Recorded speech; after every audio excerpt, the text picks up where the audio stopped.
After Vincent Reeves convinced a student at Kevin's school to start handing out tainted pills, the student started displaying odd behavior, acting like immature and unusually aggressive preteens. It was an attempt by Vincent and his benefactor, Donald Murphy, to sabotage the school at the request of a mysterious figure who kidnapped Donald's grandson, Carson. Concerned with the odd behavior of his students, Kevin rushed to the headmaster's office on the top floor. When Kevin entered, the headmaster, Isaac Fletcher, was sitting at his desk filling out forms on his computer. He looked up and flashed Kevin a professional smile. "Ah, Mr. Williams, how nice of you to drop by. What can I do for you on this fine afternoon?" Kevin took a seat opposite him. He didn't return the smile. "What's gotten into the students?" he asked. "Some of them are acting like toddlers, throwing tantrums and acting aggressively. They can't be reasoned with." Isaac nodded and anxiously cleared his throat, grasping for an explanation to placate Kevin. "Ah, yes, those must be the senior students." Kevin looked shocked. "The senior students? Aren't they supposed to be the most grown-up and responsible?" Isaac nodded again. "Yes, but as seniors, they have the freedom to experiment in the lab as they please. Occasionally they craft pills with unexpected adverse effects, but they always pass. I'm sure they'll be back to normal within the hour." Kevin frowned. "Sounds like an accident waiting to happen to me. We need to change our policies to include more oversight. Students shouldn't be able to refine whatever they want. They need to have more respect for the ingredients they're working with." Isaac folded his hands together and paused to think about his next words. "As I'm sure you know, Kevin, one of the things that attracts new students to this school is our hands-on approach to herbalism. The senior students' freedom to experiment with new recipes is one of the strongest selling points of our school. It's what separates us from our competitors." Kevin thought back to his training at the Healing Arts School. Back then, he did learn a lot from experimenting. Remembering this, he sighed. "Okay, but we need to have stricter policies about testing the pills. There's no reason that so many students had to take them. From now on, only one person will try experiment pills at a time, and I want signed consent forms for each of them."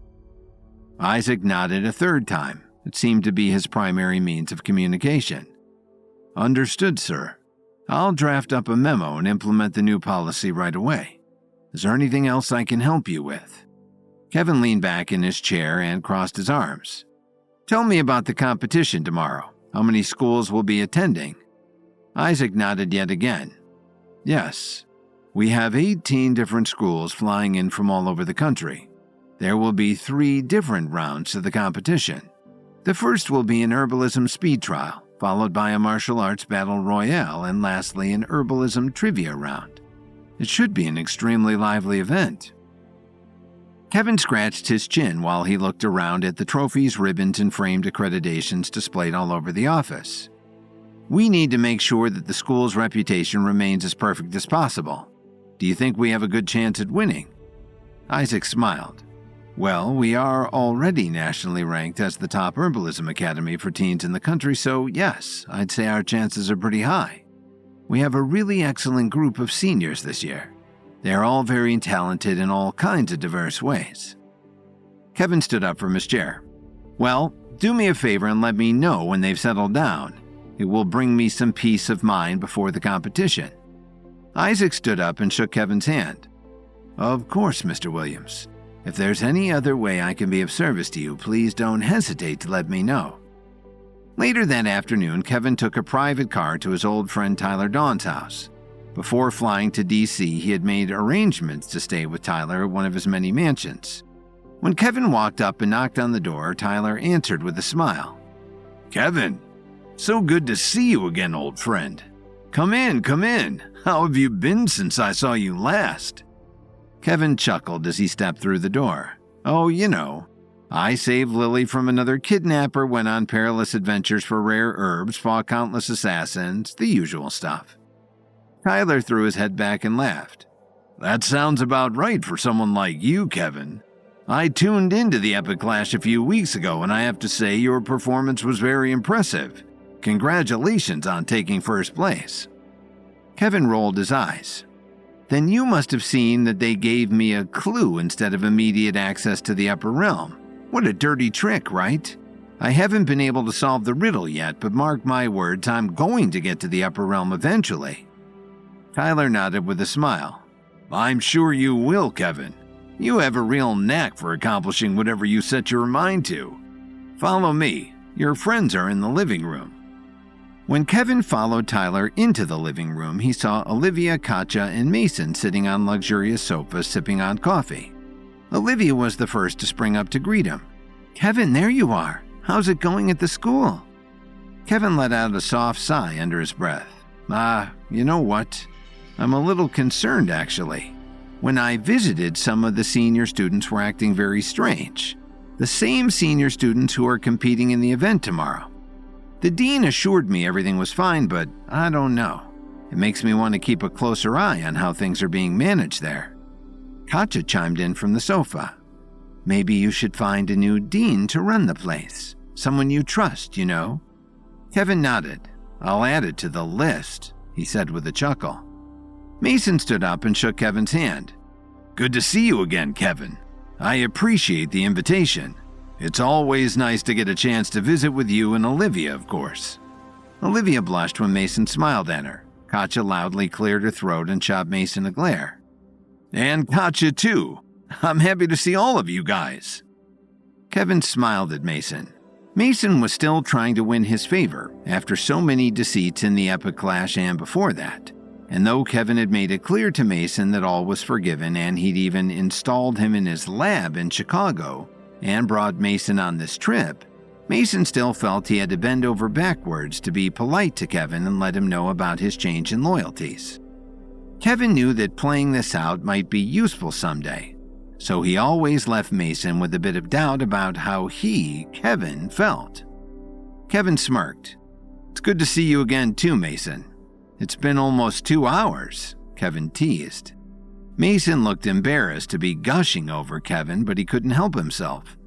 2 long hours, and just now I learned a big surprise. Olivia and Katja told me you're going to be a father. Congratulations."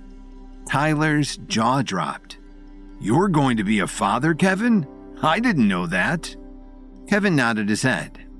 "We just found out Lily was pregnant a few days ago. We don't even know if it's a boy or a girl yet." Tyler put his hand on Kevin's shoulder and gave it a gentle tug.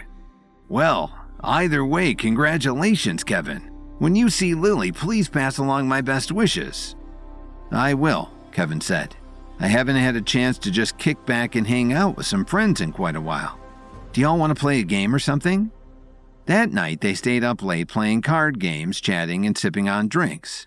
Everyone went to bed with a smile on their face, and the next morning they took a private car back to Kevin's school to attend the Herbalist Society's competition. There were dozens of buses lined up outside the school, with students from all over the country pouring out of them. On the other side of the campus, the indoor stadium was quickly filling up. Kevin and his friends had front row seats. Mason took a seat next to Kevin and asked, "So, what does the winner of the competition get anyway?" "Glory more than anything," Kevin said. Just then, Isaac walked up to the center of the stadium and spoke into the microphone. "Good morning, everyone, and welcome to the Herbalist Society Competition, High School Edition." The crowd roared in applause before Isaac continued. "We are here today to evaluate the talent of young up-and-coming herbalists from all over the country. As always, the winning school will receive a generous grant of $10 million. Before we begin the first round, the Herbalist Society would like to provide you with complimentary mental sharpness pills." The contestants looked thrilled as a group of herbalists wove between their stations handing out pills. Seated in the back, Vincent Reeves watched with a devilish grin on his face. Vincent had made sure to bribe one of the officials to get the wrong pills into the hands of the Williams School students. Instead of mental sharpness pills, the official handed them the same pills that had driven them crazy a few days earlier, the chaos pills. Because the pills looked no different than mental sharpness pills, the students from Kevin's school swallowed them down without a second thought. Vincent Reeves was delighted. Once everyone had taken their pills, Isaac continued. The first round will be a speed trial. You'll have 15 minutes to refine a pill for the following scenario: a young man with an upset stomach and a sore throat. The students immediately started to whisper, already brainstorming ideas. But when Kevin looked at his students, they were beginning to act a little strange. One of them was awkwardly trying to lick his elbow, and another was aimlessly staring into space. Kevin recognized the odd behavior immediately. Oh God, they're starting to act the same way they did yesterday. This can't be happening. Just then, Isaac started the competition. On your marks, get set, go!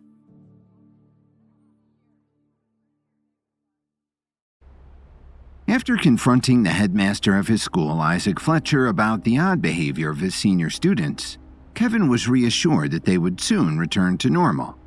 That night, he and his friends Olivia, Katja, and Mason stayed with Tyler Dawn at one of his many DC mansions. The Herbalist Society competition was the next morning, but before the first round began, Vincent Reeves's plan to sabotage Kevin's students worked, and they were all beginning to act like bratty kids thanks to Reeves's chaos pills. After Isaac introduced the first round, the competitors quickly sprang into action, except for Kevin's group, who were too much of a frenzied mess to get organized. One of them was picking his nose, another was crying like a baby, and yet another was drawing a pony on scratch paper. Olivia turned to Kevin with a shocked expression on her face. "Kevin, is this the same behavior you were talking about yesterday?" Kevin nodded. "We have to get to the campus lab and make them an antidote right away. Come with me." When Kevin and Olivia sprang up from their chairs, Mason and Katja got up to follow, but Kevin stopped them. "You guys stay here and call me if anything changes. Olivia and I will be back as soon as we can." As Kevin and Olivia fled out of the stadium, the senior students had still yet to make any progress. They were banging equipment together, and one of them was barking like a dog. The people in the audience could hardly believe their eyes. "Aren't those the students from Kevin Williams' school? What's going on with them?" Another audience member covered their eyes. "I don't even want to look at it anymore. What a bunch of weirdos." Someone else shook their head. "God, how embarrassing. I guess Kevin's school is just accepting people off the street these days." Most of the other competitors were already halfway done making their pills, but Kevin's students had not even started. Nobody could even figure out how to turn on the furnace, let alone pick out ingredients to synthesize. Katja looked on with a heavy heart. "Come on, Kevin, you have to fix these guys fast." Meanwhile, Kevin and Olivia rushed across the campus to get to the lab. When they got inside, Kevin quickly switched on the furnace and dashed into the supply closet. Olivia was right behind him. "What are you thinking?" she asked. "What should we make?" "Well," Kevin said, "the students are showing clear signs of mental regression. Whatever they took must be restricting their brain cells from communicating with each other. We need to create something that will give them back their neuroplasticity." Olivia agreed. "Hibiscus-infused honey ought to do the trick. Do you see any of that anywhere?" Kevin and Olivia paced the supply closet until they found a collection of honey in the back. Kevin studied the little vials closely. "Let's see, there's a lot of infused honey here, but no hibiscus." Olivia stayed calm and composed. "There's got to be something we can use as a substitute." Just then, Kevin had an idea. "My herbalist book has a whole list of substitutes. Let me take a look." Kevin whipped the book out of his back pocket and flipped through the pages until he found an entry for hibiscus-infused honey. He dropped his finger on the text and started to read out loud. As a substitute for hibiscus-infused honey, use Chilean turtle shell, volcanic sand, or blue salamander gel. Olivia nodded. "I'll start looking around." Meanwhile, back in the stadium, the time trial was coming to an end. Most of the teams had already refined a pill, but Kevin's team had only just figured out how to turn on the furnace. As the timer ticked down to its final minute, Katja pulled out her phone and dialed Kevin's number. He answered right away. "Hello?" "Kevin, there's only 1 minute left. You have to hurry." "We just started gathering our ingredients. We won't make it in time to save the first round, but we'll try to get there for the second." Katja gritted her teeth as the timer ticked down to a 0 and a loud buzzer rang out. Once again, Isaac took the stage. He gave his students a dirty look as he walked up to the microphone. "Okay, everybody, congratulations to most of you for crafting your pills. We told you to make us something for a sore throat and an upset stomach. Now let's put your skills to the test with the latest technology developed by the Herbalist Society. Ladies and gentlemen, allow me to introduce you to Pillbot."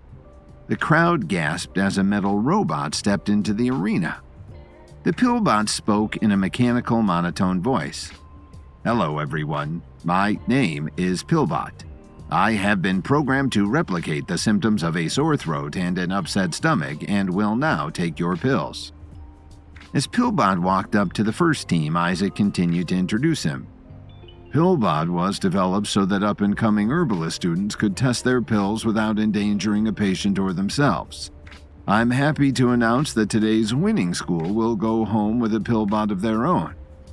When Pillbot swallowed his first pill, green lights flashed all over his body. "My symptoms have been relieved. Thank you, junior herbalists." The team and their fans in the crowd broke into a cheer. When Pillbot swallowed the next team's pill, his body flashed red and orange. "My symptoms seem to have worsened dramatically. Better luck next time, junior herbalists." The whole team grimaced in unison. As Pillbot walked up to Kevin's team, they looked dazed and confused. "Hello, junior herbalists. Do you have a pill for my sore throat and upset stomach?" One of the students handed Pillbot her drawing of a pony. "Oh, this is so nice. Unfortunately, it doesn't seem to be relieving my symptoms. Better luck next time, junior herbalists." After Pillbot tried every team's pill, they were awarded points based on their speed, cooperation, creativity, and, of course, the effectiveness of the pill. Most had earned between 80 and 100 points, but unfortunately Kevin's team only scored 10 as consolation points for the drawing of the pony. Before starting the next round, Isaac walked up to his students and scolded them. "What in the world is going on over here? You're all acting like children." One of the students pointed at Isaac and shouted, "We've had enough of this school. We want to go to recess." Isaac was shocked. "Recess? You want to go to recess?" One of the other students nodded. "We want a roughhouse. There's so much energy that needs to be let out." A light bulb went off in Isaac's head. "The next round is a martial arts fight. I'm going to let you roughhouse, but you have to promise to fight as hard as you can." The students nodded as Isaac walked back onto the stage. "Ladies and gentlemen, as you all know, this competition is meant to test more than just these students' herbalist skills. It's also a test of their physical aptitude. The next round will be a martial arts clash. The longer your team remains standing, the more points you will be awarded." The students looked around at each other, sizing each other up. Kevin's students were jumping up and down like a group of chimpanzees anxious to fight. Isaac looked at them with a worried expression. "You will, of course, be allowed 5 minutes to refine a pill before the brawl. Choose your ingredients wisely. Your time begins now." As the students went to work, Katja was still on the phone with Kevin. "They're about to start the next round, Kevin. You need to get back here with the antidote." Back in the campus lab, Kevin and Olivia spread out their ingredients on the table. "We're starting to refine now. Shouldn't be much longer." Just then, Olivia's face dropped. "Kevin, the furnace isn't working. We need a student ID card to power it on." Kevin groaned. "Did you hear that, Katja? We need a student ID card to unlock the furnace." Katja looked around the stadium for someone who looked like a student of Kevin's. Then, right behind her, she heard someone say, "What the hell is going on with these seniors? They're making our entire school look bad." Katja flipped around and asked, "You go to the school? Can I borrow your ID card? It's an emergency." The student looked back at Katja suspiciously. "We're really not supposed to just hand those out, you know." Kevin could hear their conversation through the phone. "Tell her I'll give her $50,000 if she lends us her ID." Katja nodded. "I'm on the phone with the owner of the school. He says he'll give you $50,000 to let us borrow your ID. Sound like a fair deal? The student shrugged and handed Katja her ID. I guess. Katja handed the ID to Mason, who was in the middle of eating a hot dog. Mason, take this to the campus lab. Go as fast as you can. Mason wiped his face and handed Katja his hot dog. I don't know where the lab is. Katja rolled her eyes and exhaled a sharp breath. There's a map outside. Just follow the signs. Got it. As Mason sprang up from his chair, the timer was just coming to an end. After the buzzer rang, Isaac walked back up to the microphone. Okay, everyone, the time has come. The martial arts class starts in 3, 2, 1, go. Full of adolescent aggression, Kevin's team leapt into action. Maybe their erratic behavior could be put to good use in this round. Or would they embarrass Kevin and the Williams School in the second round and ruin Kevin's perfect reputation? When the first round of the Herbalist Society competition began, Kevin's team was just starting to react to Vincent Reeves' sabotage pills.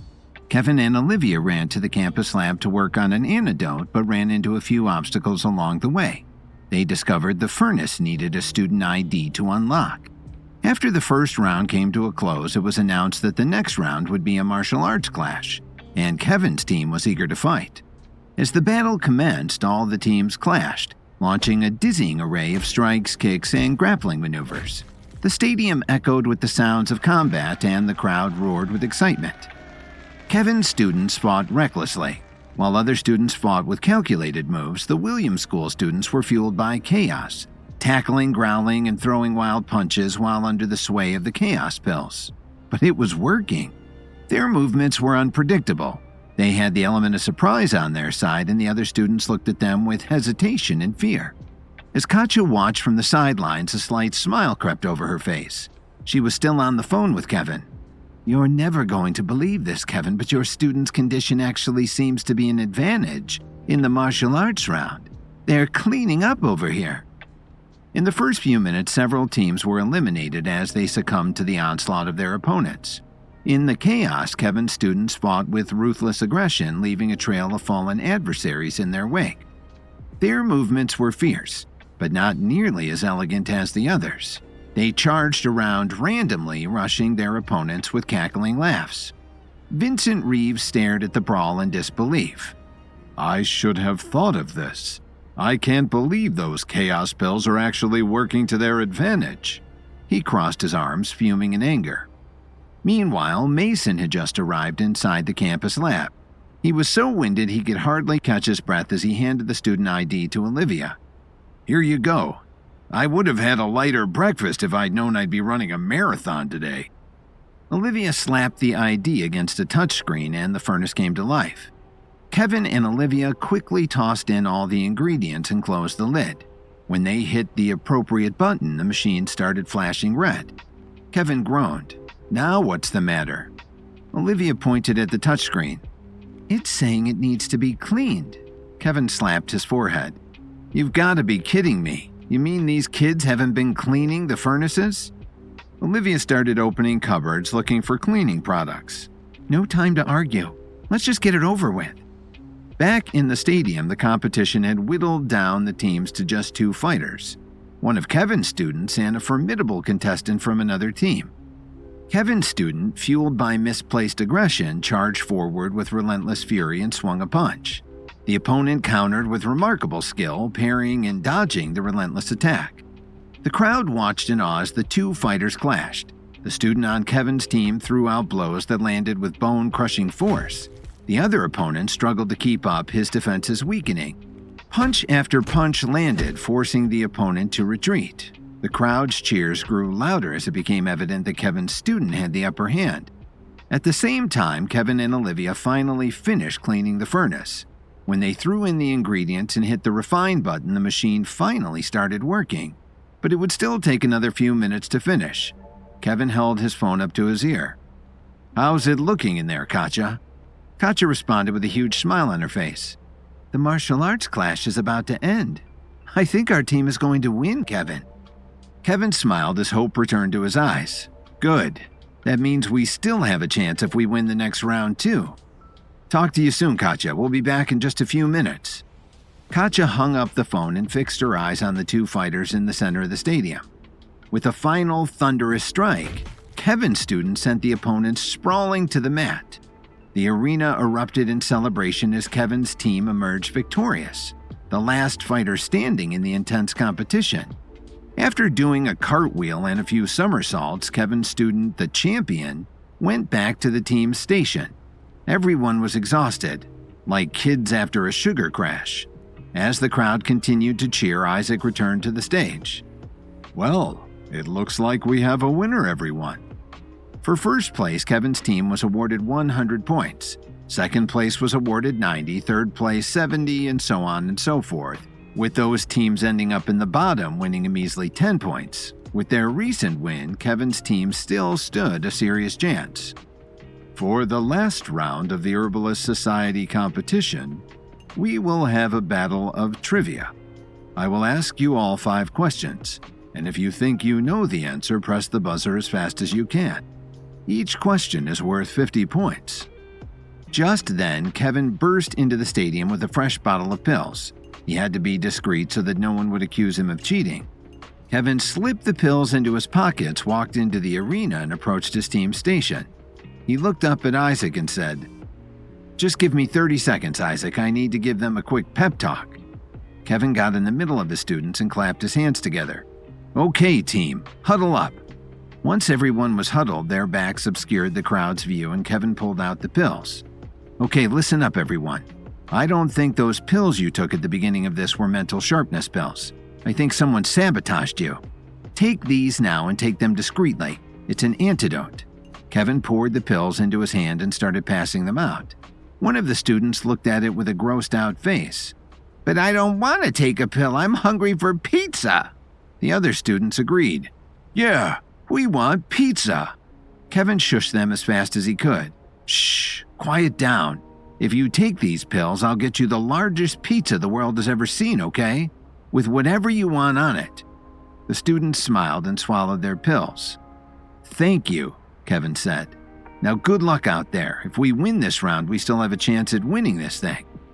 Kevin waved to Isaac as he returned to his seat. "Thank you, Isaac. Let's get on with the show." When Kevin returned to his seat, Olivia tugged on his arm. "Did it work? Are they back to normal?" Kevin shook his head. "Not yet, but any minute now." "Well, all right then," Isaac continued. "Without any further ado, let's get on with the final round, shall we? Your first question is as follows. Who was the first herbalist to refine a sleeping pill? A buzzer went off immediately, and an eager student from Team 6 answered enthusiastically. Pigilia Howard in 1087 AD, London, England, with freckled forest root and blue gully fern. The crowd went wild when Isaac said, "That is correct." Kevin studied his team closely. Most of them were still in a daze, scratching their heads and twiddling their fingers. "Come on," he thought. "Any second now." Once the crowd settled down, Isaac continued. "Your next question is, which herb is most effective for curing chickenpox?" Team 7's buzzer went off right away. "That would be Rocky Mountain nettle, sir." Isaac shook his head. "I'm sorry, but that is incorrect. Rocky Mountain nettles are effective, but not the most effective." Team 4's buzzer went off next. "Is it spiky tree urchin?" Isaac nodded. "That is correct. 50 points to Team 4. Just then, Kevin noticed one of his students perk up. She looked around the arena as if she had just woken up from a dream. "Yes," Kevin said. "I think it's working." Isaac felt relieved when he saw the same thing. Your next question is, what is the proper way to decontaminate a sample of Turkish horsehair? Kevin's student was the first to the buzzer. The proper way to decontaminate Turkish horsehair is to freeze it to 0 degrees, bury it in salt, and then refine it into a powder. Isaac smiled. "That is correct." The other contestants frowned as the crowd cheered. They were hoping that Kevin's students would remain in a dazed state. Before the next question, a few others snapped out of their confusion, and together they answered it with ease. Finally, it was time for the last question. The crowd was full of suspense as Isaac spoke into the microphone. Your final question is, what is the largest herbalist ingredient on Earth? Team 6's buzzer went off. It was the same enthusiastic student from earlier. Titan arum, sir, the corpse flower from Indonesia. It's over 10 feet in diameter. Isaac shook his head. I'm sorry, that's incorrect. After a tense pause, one of Kevin's students slammed the buzzer and said, There is a mushroom in Oregon whose mycelial network spans over 600 square miles. As a mushroom, it's an herbalist ingredient, but it's also the largest organism on Earth. Isaac nodded. Yes, that is correct. Let's take a look at the scoreboard. Wow. With a 20-point lead, the home team takes the win. Congratulations to team number 1. The crowd stood up in wild applause. Watching from home, Lily cheered with them while Dorothy knitted a pair of booties beside her. She rolled her eyes. He really left home for this? I'm bored to tears. Dorothy made it clear as always that nothing Kevin could ever do would impress her. Donald Murphy, who was counting on Vincent Reeves to sabotage the competition, was also watching from home. He looked frightened and worried. Whoever took his grandson Carson said they would only let him go if Donald sabotaged Kevin's school. Suddenly, his phone started to ring. He answered with a nervous look on his face. Hello? The mysterious voice responded. So, it appears as though Kevin's team has won the competition. That ought to boost his school's reputation quite a bit. Isn't this exactly the opposite of what I told you to do? Donald wiped the sweat off his forehead. I'm trying my best. Please, you have to believe me. Give me another chance. I'll find a way to compromise the school, I promise. The strange voice chuckled. You better, or else Carson here might have to stay for quite a long while. The stranger hung up the phone and left Donald in a pool of anxiety. Hundreds of miles away in Nashville, Brett Stewart, the Myriad leader, was laughing to himself. He looked down at Carson, who was being kept in a locked room, and said, Better get comfortable, Carson. Looks like you might be here for a very long time. Brett Stewart was Carson's kidnapper, and that meant he was trying to ruin Kevin Williams' school. Why? Brett Stewart hung up the phone in a rage. He had given Donald Murphy very specific instructions. Defame and bring down the Williams School by any means necessary. How hard could it be to get a bunch of teenagers to make fools of themselves on a national stage? Of course, Kevin had swooped in to save the day. Brett kicked himself for underestimating Kevin, who never failed to be a hero and to save the day. Donald had apparently sent in Vincent Reeves to carry out a plot for him, and that was his first mistake. As far as Brett was concerned, Vincent had failed his way to the second highest position in the Herbalist Society, and he had about as much skill and competence as a wet rug. But Brett didn't have the time to call up and berate the incompetent foot soldiers he had maneuvered into carrying out his plans. He had another issue, and its name was Carson Murphy. Carson was being held in the basement of the Myriad compound. His quarters were hardly a prison cell, more of an apartment that he couldn't leave. Carson was handcuffed to the rail arm of a futon in front of a coffee table and a television. He had the remote in his hand and an array of snacks and drinks, but even so, he was miserable. He was miserable because Carson was a rich boy. He was used to 5-star accommodations, having grown up in a massive townhouse in the richest neighborhood in Washington, D.C., and this basement bachelor pad was certainly not up to his standards. When Brett finished with his phone call and came back downstairs, Carson wasted no time in berating him. Did you get what you want yet? If I spend one more minute on this futon's rough, cheap fabric, I'll break out in hives. What's my dear old grandfather saying? Did he secure my rescue? Brett wasn't in the mood. Shut up, Carson. I don't want you to be here any more than you do, but you're lucky I didn't lock you in a dog cage with a bowl of water. I have to use the bathroom, Carson said, bored by Brett's threats. What do you want from my grandfather anyway? That old man is rich, but if what you wanted was money, you'd have it by now. So what is this all for? Why take me? Brett sat down on the coffee table trying to think, but unable to with Carson chattering away behind him. So he spun around to face him and put him in his place. "You want to know why you're here? Fine. Kevin Williams may be annoying and arrogant and way over his head, but there's no denying that he's a talented man and probably the best fighter in the herbalism world right now. I want him in my ranks fighting with the myriads when we go toe-to-toe with the Pinnacle. You may not know about the intricate facts of our world, but the Pinnacle are the real bad guys, and I will not be defeated.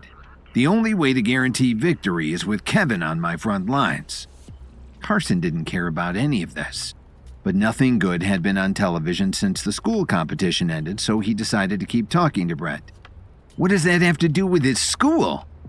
Brett rolled his eyes, getting more frustrated as he worked through these thoughts and said them out loud. "Kevin Williams just won the Epic Clash. That means he has been invited to ascend to the upper realm, which will advance his powers and skills in herbalism and combat faster and further than anything else in the world. He could soon become a master.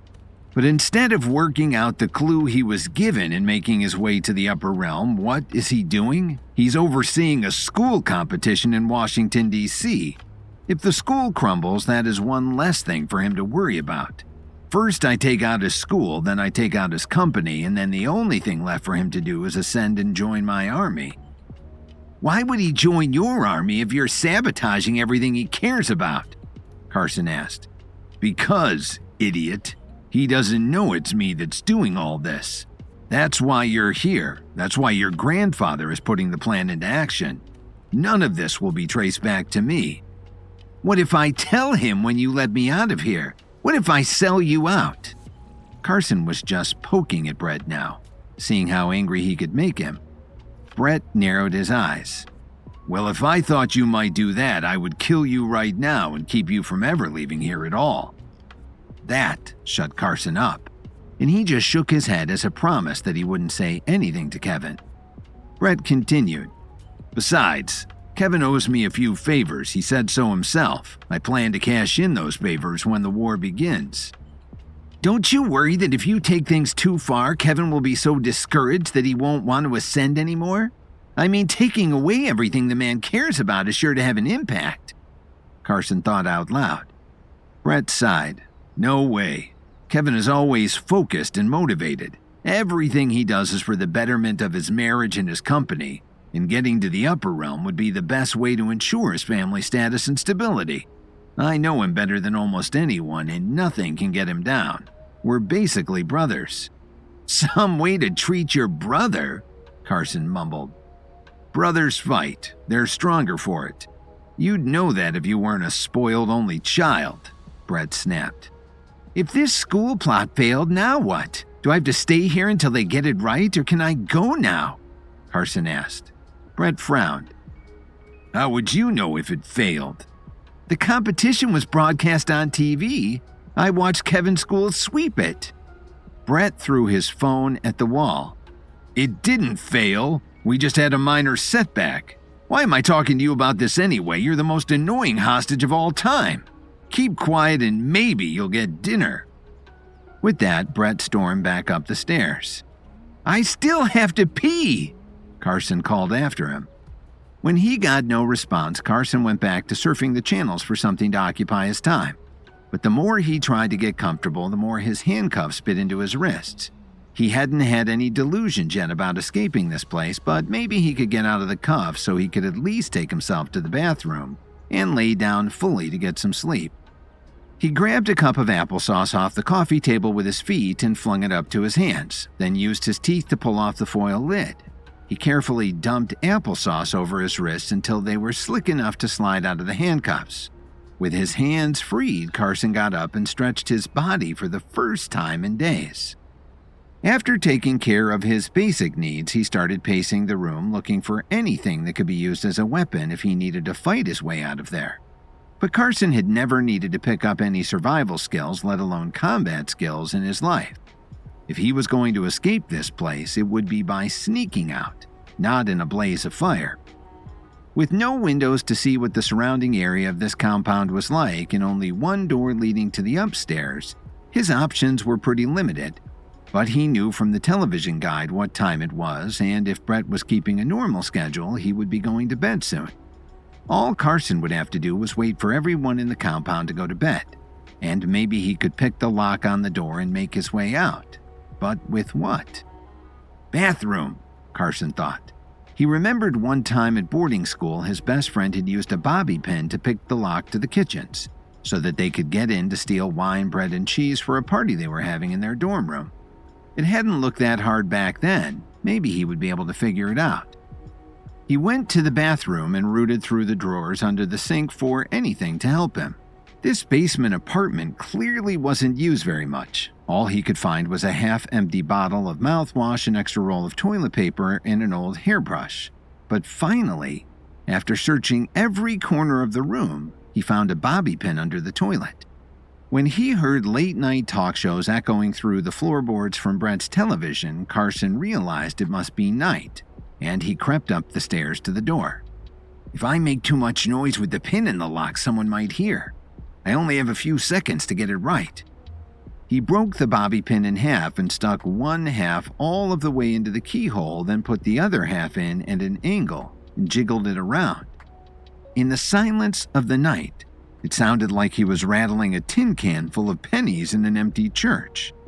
Carson held his breath until he finally heard the click that told him he had been successful. He turned the handle and pushed out. To his amazement, the door swung open and led Carson into a dining room, where Brett and half a dozen myriads sat around the table, clearly in the middle of some kind of meeting. Carson froze, thinking he was surely in for it now. He braced himself to be punched or shot or worse, but all he got was a defeated sigh from Brett. "Why can't you follow instructions? I told you to stay down there and keep quiet." Carson shrugged, color returning to his face. Brett just waved him over to the empty seat at the table. "Fine, come on, join us. Maybe you can be useful, but don't even think about leaving the compound. We have armed snipers on the roof and you won't make it 10 feet. Carson obeyed and joined the meeting. The more Brett and the Myriad spoke, the more Carson started to see their vision of defeating the Pinnacle. Pinnacle sounded like some real tyrants, and the Myriad surely had the power to back as they kept the people of the Foundation safe from invasion. Carson's whole life had been laid out for him. He would take over his father's work, who had taken it over from his father. He would marry a nice pre-approved girl and settle down, but never stop hustling to make more money and gain more power for his family and their businesses. It was a soulless existence, an easy one, but this Foundation business sounded much better. Was this his new calling? Carson mused. Maybe being kidnapped was the best thing that ever happened to me. Vincent Reeves and Donald Murphy needed to think of a new plan. After the catastrophic failure of giving the students of the Williams School chaos pills before the competition, Donald was feeling desperate, but Vincent was feeling even more motivated. He had more plots in store for Kevin. He just needed to convince Donald to give him more money for the next one. Donald had gotten another angry phone call from the mysterious voice holding his grandson captive, and his nerves were at a breaking point. He walked into the Georgetown pub where he was meeting Vincent while feeling very jumpy indeed. He kept glancing behind him as if someone would try to attack him from the rear. Vincent was waiting for him in a booth in the back of the pub behind a group of rowdy college students playing drinking games, hoping their cheers and boos would keep himself and Donald from being heard. Donald slid into the booth with one last check over his shoulder to see if he was being followed. "What happened? I thought it was working until everything changed in the third round of the competition. I thought your little chaos pill was a surefire thing for the embarrassment and defamation of the Williams School." Vincent clenched his fists. He was thoroughly embarrassed about his failure, but he knew he could still succeed. "It was my mistake. I shouldn't have used a method that Kevin could so easily undo. I didn't think it was possible to create an antidote to the pill I made, but he did it. Now I have a new plan, one he can't walk all over. Just trust me, I'll make it up to you." Donald was at the end of his rope emotionally. "How can I trust you again? I should go to someone else to carry out this plot. You clearly are no match for Kevin Williams." Vincent didn't want to lose his chance to beat Kevin. He had to get revenge for the loss of his right hand in the battle with Kevin all that time ago. He might never get another chance to get revenge without being found out for it. In this case, Donald was the one pulling the string, so Vincent had assured himself he would not be caught. My next plot has nothing to do with Kevin. It will undermine the faculty at his school, whom he won't even be able to vouch for because he hasn't been to this school in months. He's just the benefactor, and this will prove that he doesn't know what's going on inside its walls. Think, Donald. What's the worst thing that can happen to a kid at school? Donald hadn't been in school since the 60s. He shrugged. A fire? Abuse by the faculty. I have a kid on the inside. He's a hotshot senior named Ezra that hates authority and hates school. He's the one who passed out the pills so efficiently.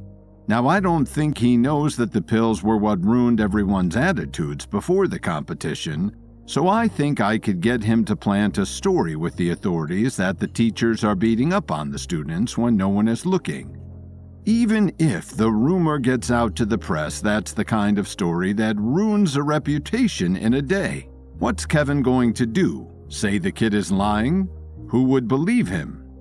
Vincent was wide-eyed and excited about this new plan, and he watched while it washed over Donald's face. Donald finally nodded. That could work. You're kind of messed up in the head, you know that? Vincent let that insult roll off his back. I'll get started as soon as your next check clears. Check? Why do you need a check to start a rumor? Donald asked, incredulous. Because I'm assuming a lot of personal risk by entering a school and coercing children. Besides, the money isn't for me, it's for the Herbalist Society. Think of it as an investment in the public infrastructure of the community, Vincent pleaded. Donald got out his checkbook and wrote Vincent a second check equal to the first one. Fine, just make it work. Vincent made it back to the Williams School just before curfew when some of the older kids were still milling around the courtyard, smoking cigarettes and kicking rocks at underclassmen. Vincent approached Ezra again and pulled him off into the shadows. What do you want now? Ezra asked, picking at his nails, already bored by Vincent. I was sorry to see what happened in the competition, but I have another plan if you're interested. Ezra raised an eyebrow. But the competition is over. We won. Why would I need something else from you? Vincent looked around, confirming that the rest of the students had cleared out of the courtyard before continuing. Listen, this school might have performed well in that competition, but I know for a fact that the faculty here is not setting you up for success. I've seen the records from the Herbalist Society. This place is a joke. If you don't get some better teachers in here to catch you up before you graduate, you'll never make it in the real world. Ezra frowned. But this is my last year. How can I get the bad teachers out and make sure better ones come to replace them? Vincent grinned, his prey taking the bait. I think you need to be a voice for the voiceless. Go to the press and tell them how the staff has mistreated you. You can even say they beat you when you get the answers wrong. Just tell them anything that will launch an investigation and get these idiots out of here. Tell your friends to say the same thing and you'll have new professors by the end of the week. Ezra nodded, all of his resentment for teachers who had given him bad grades bubbling to the surface. Right. And then I'll graduate top of the class and get any job I want. Vincent chuckled. Sure you will. Good luck, my boy. Wait, Ezra called as Vincent turned to leave. What? If I'm going to do this, I need some incentive. Vincent frowned. You mean other than securing a good future for yourself? Ezra nodded, his hand outstretched. Vincent turned over Donald's check for $1 million. He would get more money from that old man later. This was the top priority. Kevin woke up the next morning in his D.C. hotel room down the road from the Williams School to a dozen missed phone calls from Olivia and Headmaster Fletcher. He picked up the phone as it rang again. Hello, Headmaster Fletcher? What's going on? Kevin, you need to get down here now. Kevin dressed in record time and made it to the Williams School in 10 minutes to see a bank of reporters lined up in front of the gates, talking to students, talking to the camera, and scribbling in their notepads. As he rushed inside, he heard one television reporter saying, "These new bombshell reports are likely to result in a thorough investigation of the Williams School and its faculty, and what kind of practices its founder Kevin Williams is allowing to take place in its hallowed halls."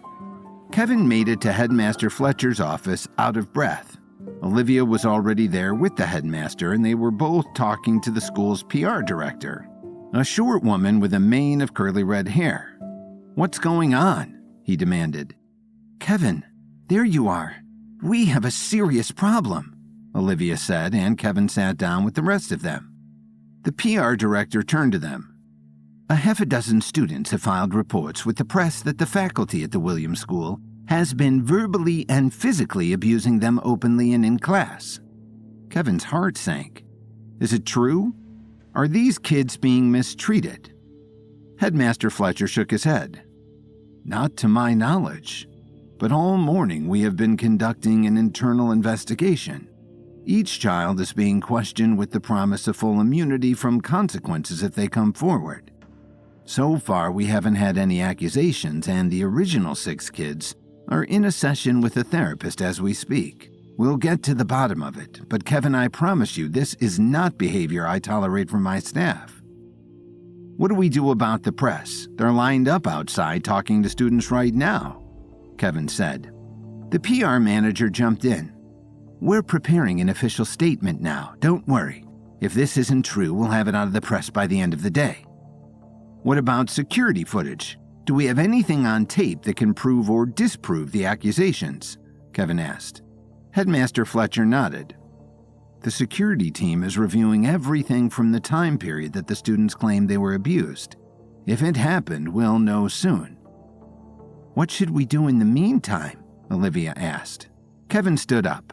"I'm going to talk to the press. I have to get out ahead of this and make sure that they know that we're taking the accusations seriously, and that the kids are being cared for and protected." He went back outside and flagged down a reporter. She held her microphone out to him and he spoke directly to the camera. "I'm Kevin Williams, and I'm here today to make sure that if there has been any wrongdoing, those responsible are punished to the fullest extent of the law. My school is a safe haven for children to hone their skills and perfect their education, and to do so, it needs to be somewhere they are protected, not abused. I promise we will get to the bottom of this." Just past the cameraman across the street, Kevin caught sight of the rowdy senior boy, Ezra, watching the chaos unfold. He was leaning on the hood of a brand new expensive-looking sports car, twirling the keys in his hands. Kevin turned back to Olivia and asked, "Who was the first one to come forward with these accusations?" "A senior boy named Ezra," she whispered. "Got it." Kevin went across the street. "Hey, Mr. Williams, pretty crazy day, huh?" Ezra said, smirking. "Definitely. Can you join me for a minute?" Kevin asked, and Ezra followed him back inside the school. Olivia went with them into the headmaster's office, which was now empty. "So, Ezra, I've been meaning to congratulate you on your performance in the school competition. You were impressive," Kevin opened. Ezra grinned. "Thanks, Mr. Williams. We had a rough start, but I knew if anyone was going to step up and lead us to victory, it would have to be me." "That's what I like to hear. In fact, I meant to give you this on the day. I brought it with me as a special prize for the highest performing student." Kevin pulled out his travel kit of pills and pulled out a truth serum pill, the kind he had developed to expose the cheaters in the epic clash. "It's a good luck pill. It will give you good luck for a whole afternoon. It won't make anyone fall in love with you or help you cheat on a test, but it will make you win any arguments, convince people of things, hit all the green lights when you're driving, that kind of thing. And most importantly, it will help you prove that the faculty here have been mistreating students so we can get those bad apples out of here." Kevin lied. Ezra took the pill and swallowed it greedily. In seconds, Kevin could see him relax and they all settled into chairs around the headmaster's desk. Kevin wasted no time.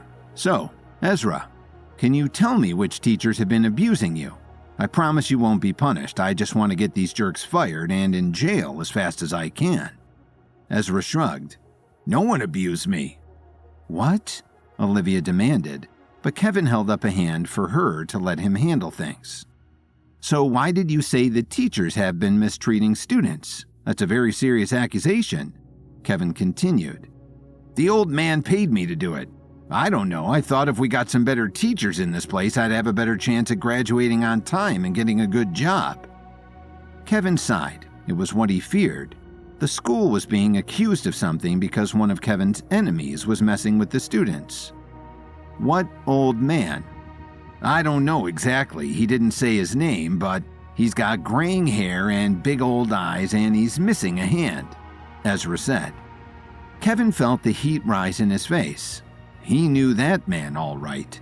It was Vincent Reeves. Kevin and Olivia looked at each other. They had only been in D.C. for a short while, but already they were in the middle of their second scandal. 6 of the students, led by the unpleasant senior boy Ezra, had come forward to the press to accuse the faculty of the Williams School of physical and verbal abuse. But under the truth serum pill, Ezra had just admitted to making it all up.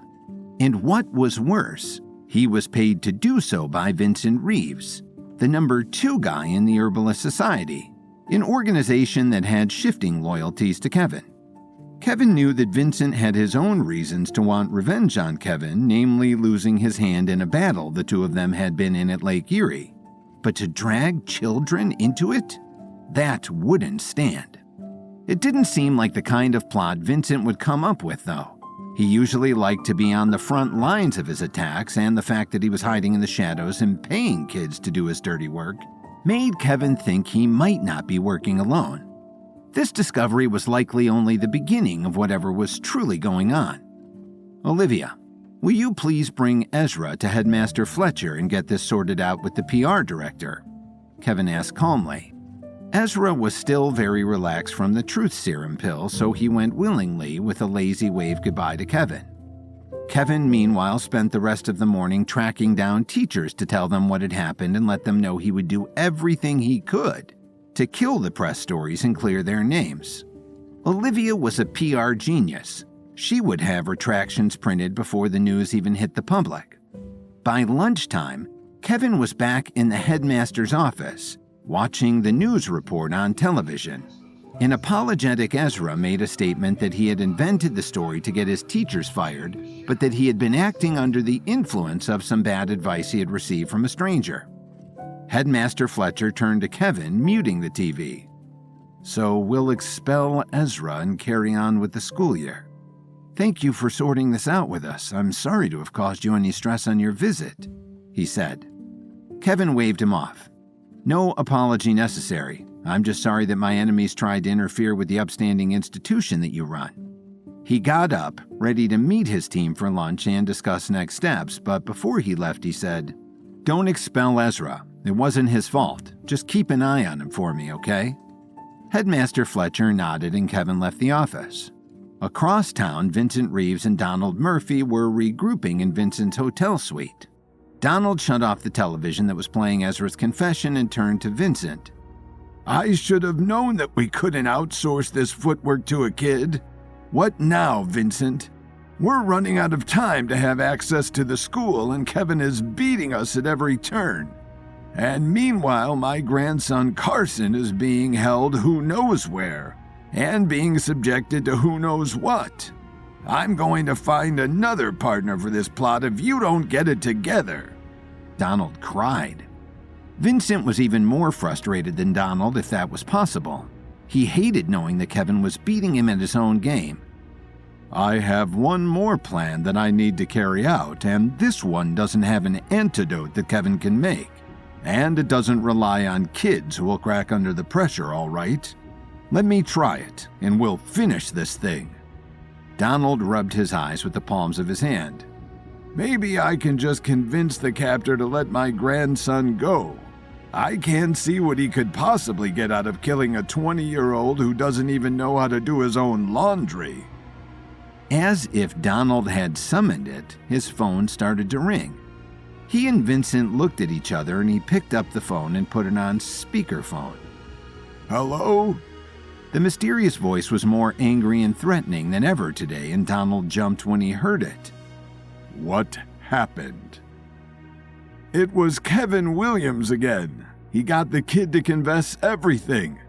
I thought the story would spread before they could disprove it, but no one believes it now. Donald's voice shook.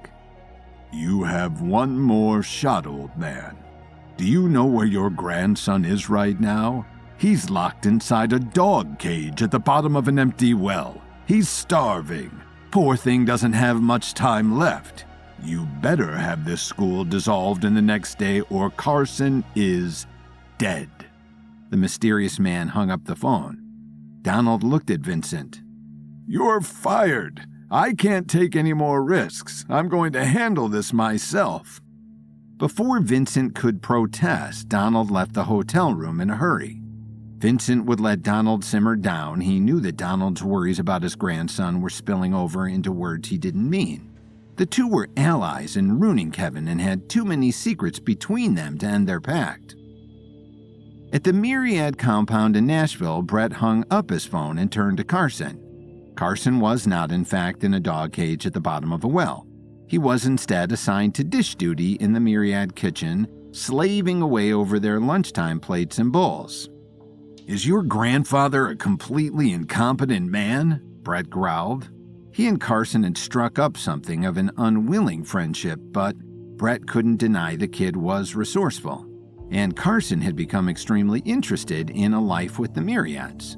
He almost felt like stealing Brett's phone to tell his grandfather he was safe and wanted to stay here.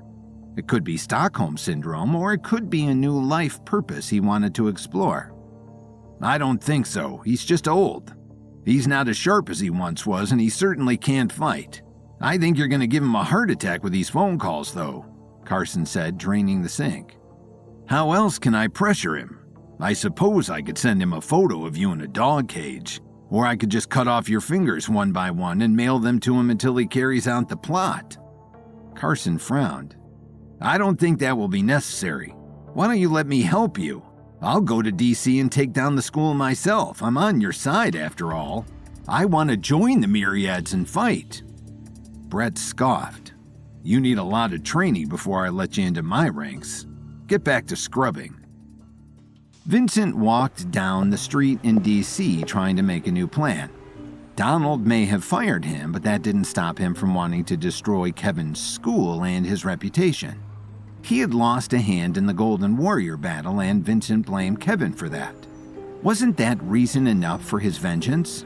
Vincent's mind was spinning out of control, but as he rounded the corner, Vincent's thoughts were interrupted by the sight of Kevin himself, walking straight toward him. Kevin Williams. What a coincidence. What brings you to Washington, D.C.?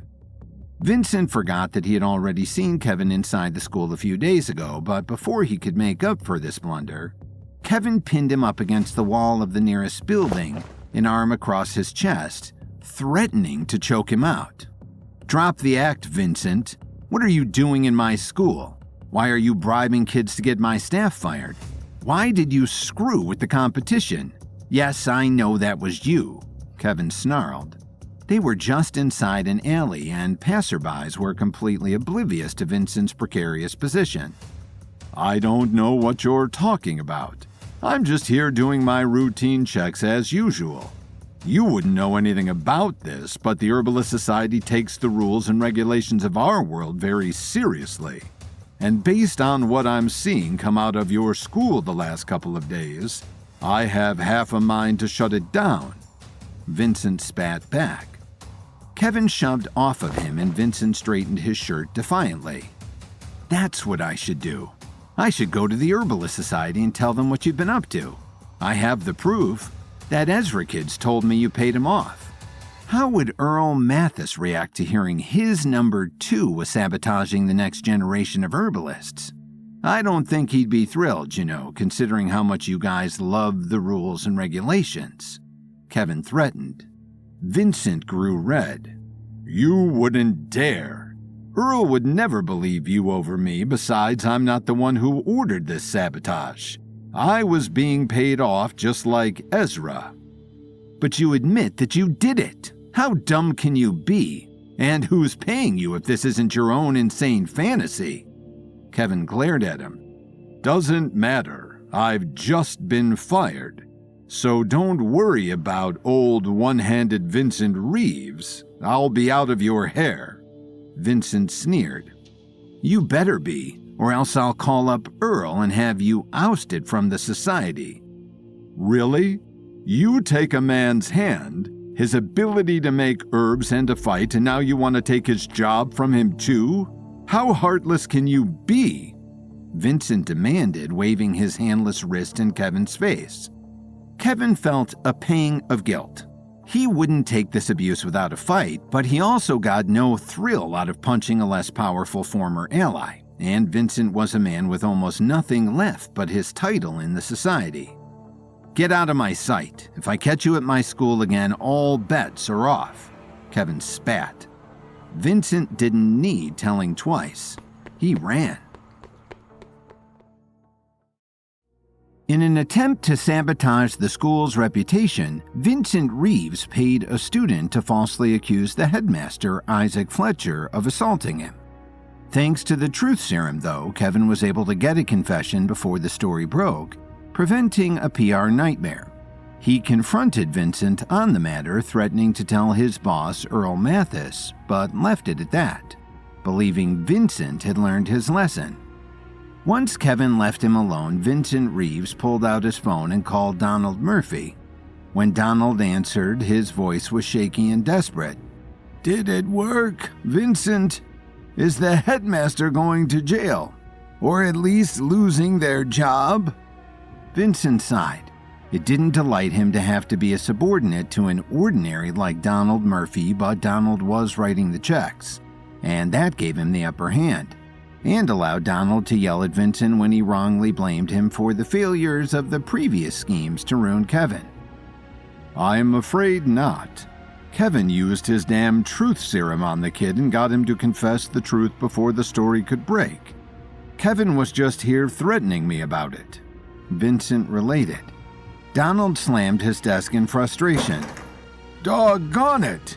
If we don't sabotage the school, I'll never get my grandson Carson back from the kidnappers. You didn't tell Kevin you were working with me, did you?" Vincent shook his head. "No, of course not. He has no idea. There has to be something else we can do to thwart him." Donald went onto his computer and pulled up the Herbalist Society website. He browsed through the tabs until he found a page where he could request a health inspection. "I've got one more trick up my sleeve, Vincent. If we can plant some dangerous illegal ingredients in the campus lab, we can schedule a health inspection and get them shut down.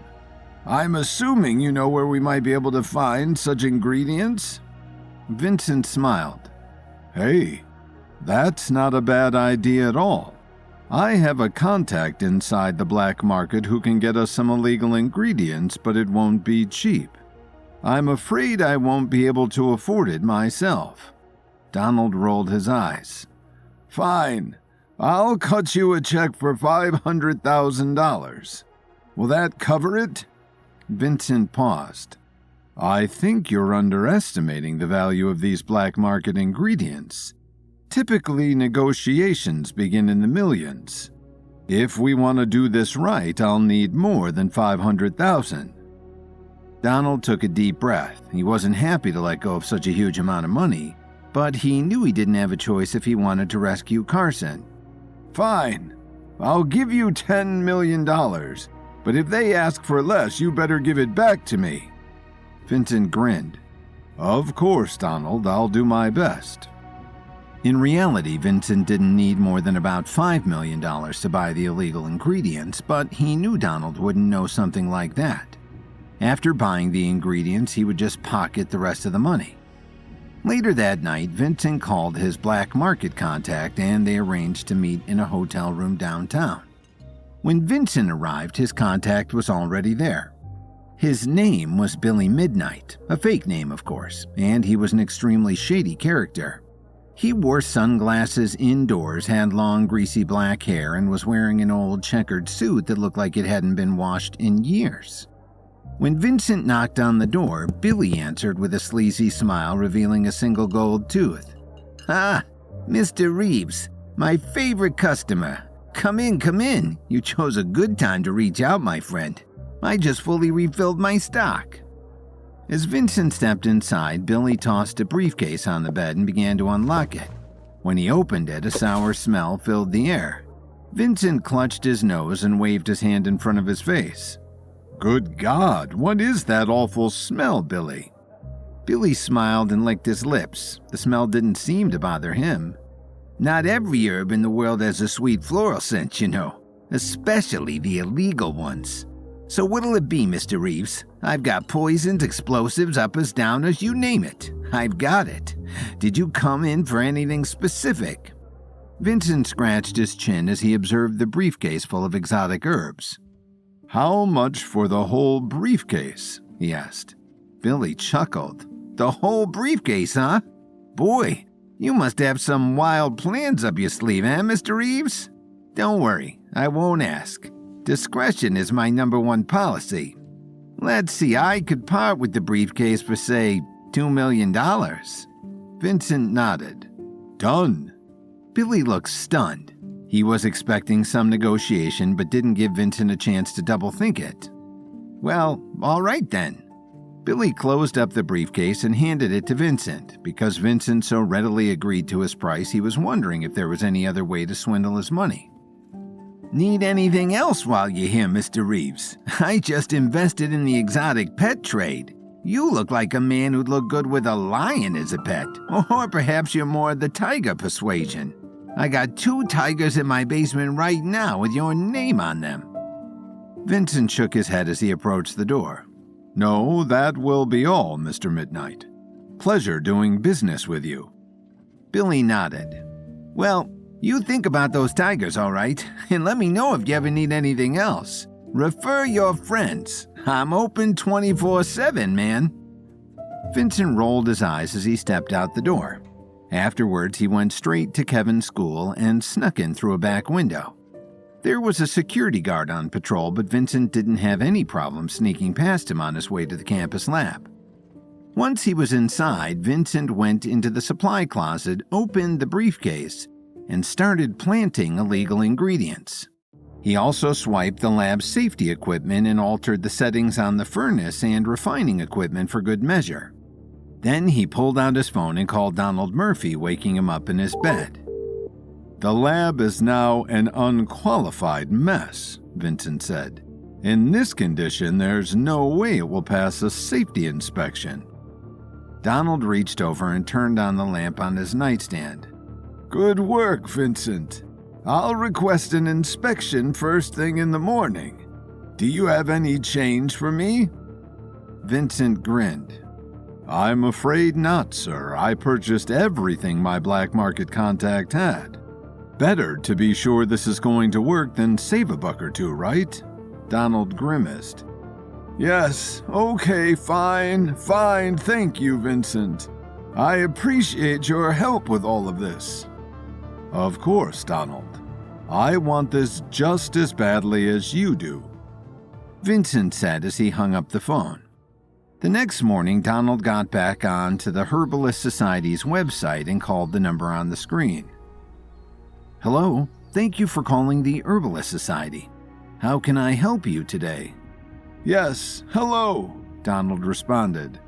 "My son goes to the Williams School in Washington, D.C., and he just told me that the lab is in complete disarray. Herbalism is dangerous work, and I'm concerned for my son's safety. Can you send an inspection crew to check things out?"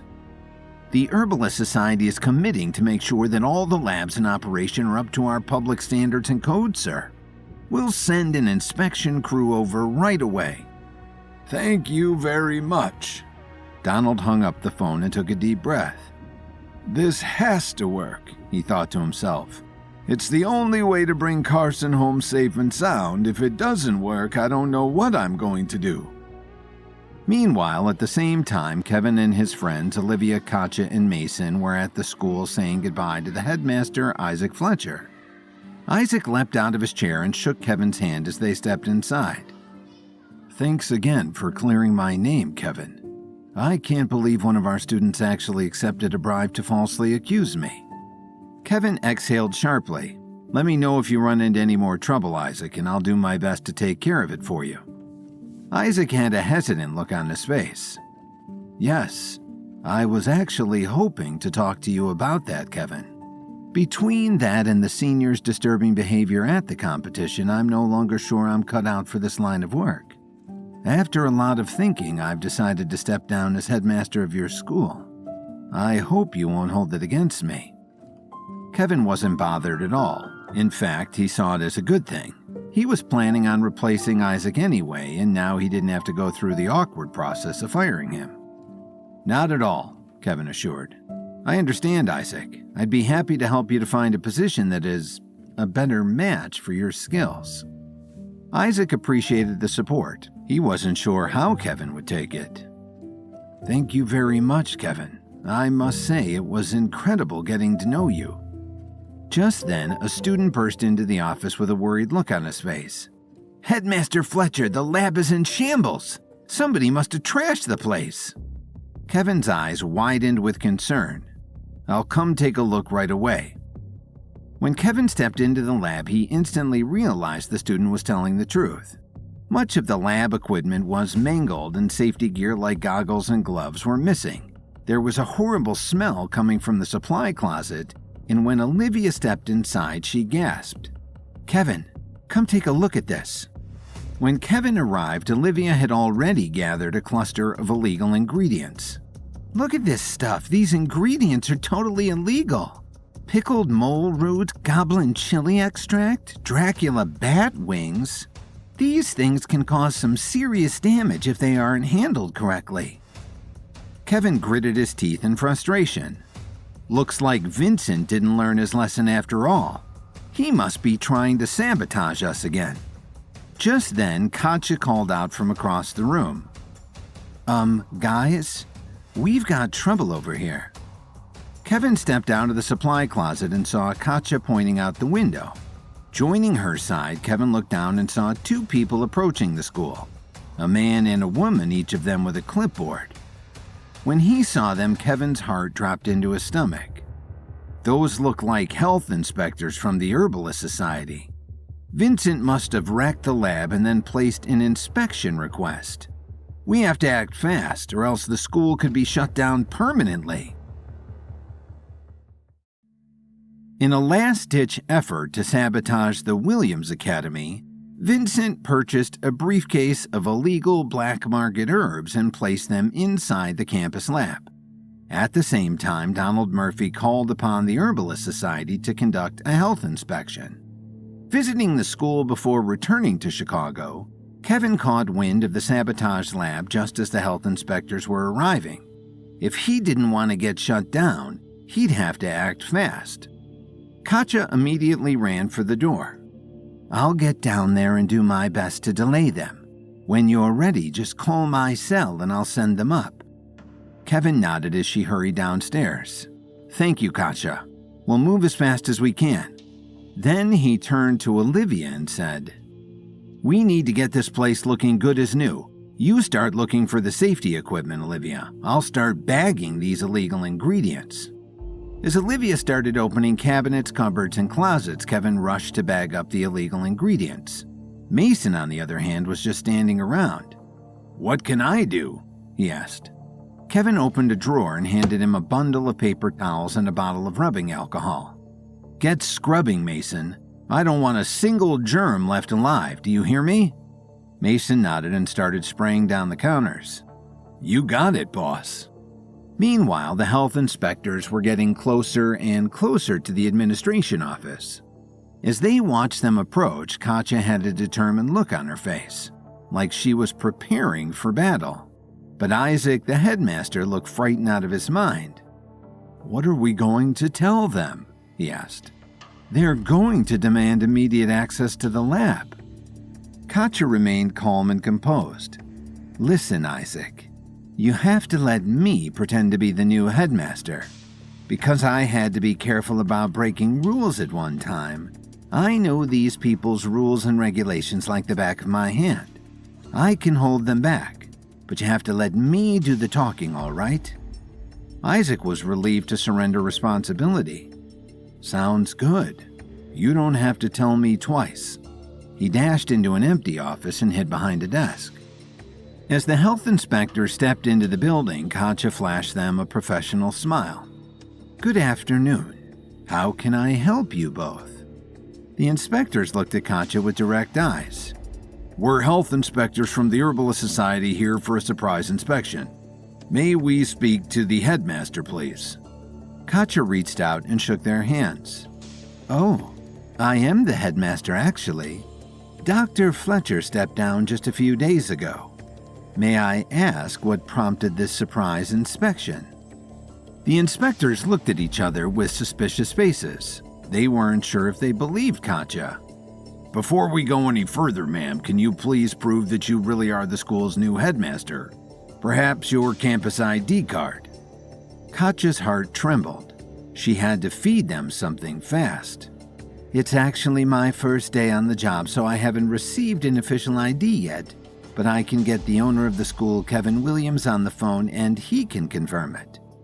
Katja pulled out her cell phone and called Kevin.